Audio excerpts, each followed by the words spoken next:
నమస్కారం. ఈరోజు మనం భారతదేశంలో పిల్లల భద్రతకు సంబంధించిన ఒక అత్యంత కీలకమైన చట్టం గురించి మాట్లాడుకుందాం. అదే protection of children from sexual offences act 2012. సింపుల్గా చెప్పాలంటే పాక్సో చట్టం.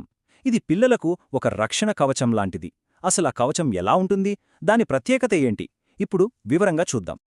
ఈ చట్టం యొక్క ఉద్దేశం ఏంటో తెలుసుకోవాలంటే దాని పీఠికలో ఉన్న ఈ ఒక్క వాక్యం చదివితే చాలు.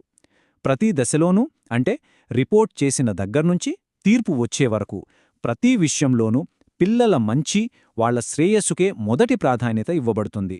ఈ ఒక్క సూత్రం మీదే మొత్తం చట్టం ఆధారపడి ఉంది. మరి ఈ చట్టం ఎవరికోసం, ఎవరిని కాపాడటానికి? చట్టం చాలా స్పష్టంగా చెబుతోంది.